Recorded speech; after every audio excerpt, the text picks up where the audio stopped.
For centuries, we've all wrestled with the problem of evil in the world. If God is in charge, why is there such suffering? And if He is in control, was the fall of humanity something God intended in the first place? Today, we're heading into some really deep waters. Grab that life preserver and get ready to swim. Stay with us. From Chicago's Moody Church, this is Running to Win with Dr. Erwin Lutzer, whose clear teaching helps us make it across the finish line.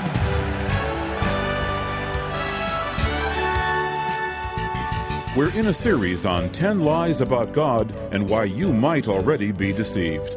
Today, Erwin Lutzer speaks on lie number 8, that the fall ruined God's plans, citing evidence for the fall all around us.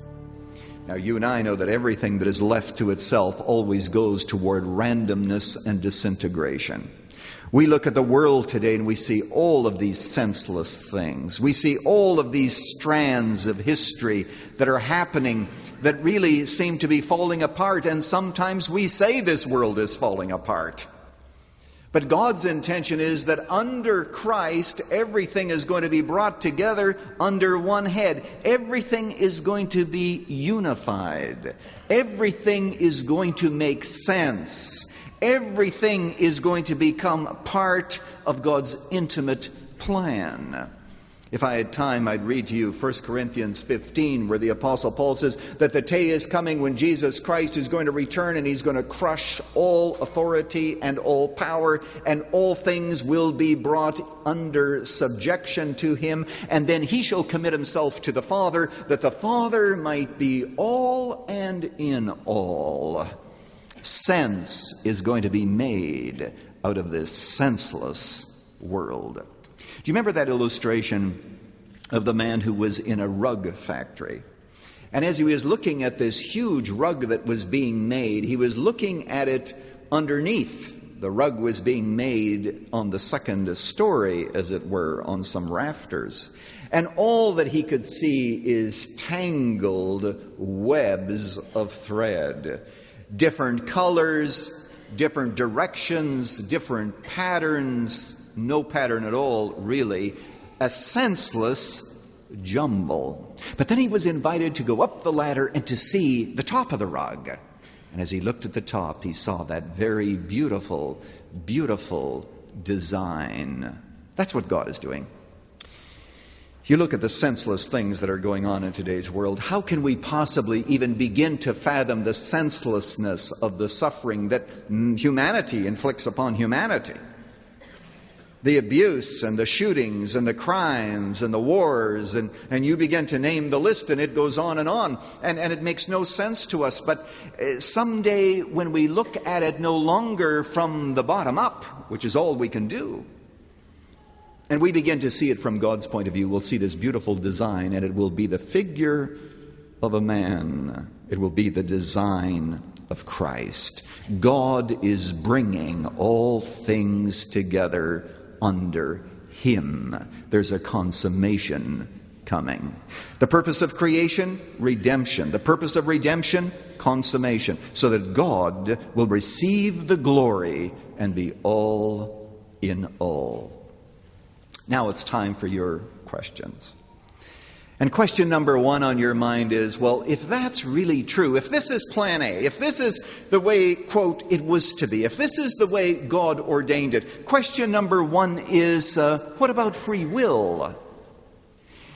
Well, you know, there's a story about a group of theologians that were discussing this controversy, which has a very long history, as you might understand. And finally, they couldn't agree, and so they broke into 2 groups. And over here you had the free willers, and over here you had the predestinarians. 2 different groups.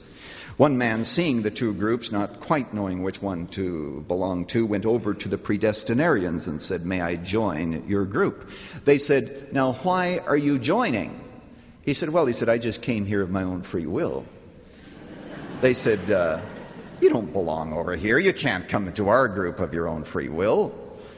So, oh, okay. So he went over to the free willers and he joined them, and they said, "Why are you here?" And he said, "I was sent here." They said, "You can't be sent here. The only people here have to join of their own free will." He, of course, was left out in the cold.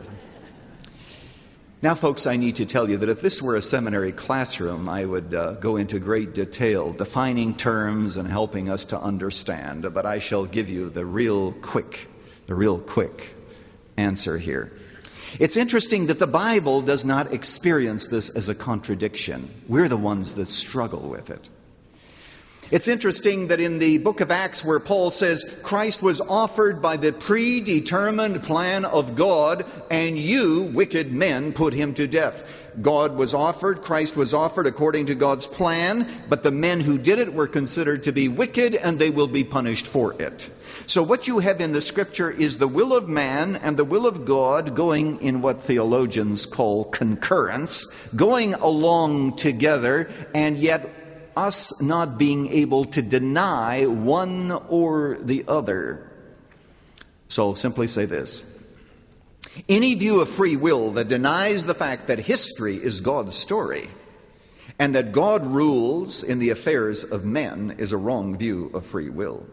But any view of predestination that says that we are only robots on a string and our wills are totally controlled by alien forces and therefore we are like puppets, that is a wrong view of predestination. So what we must humbly do is to recognize that there's mystery here that we cannot put together, but that we must believe both, and let us not deny either of them. How do you like that for a quick explanation? Let's go on to your second question. Your second question is, but Pastor Lutzer, are you saying that this world with all of its evil is somehow God's will? I mean, is it not exactly contrary to God's will? I mean, if there's anything that is opposite to God's will, let's look at all the evil that's going around. And yet you're saying that this was all, quote, prearranged. Another really quick explanation.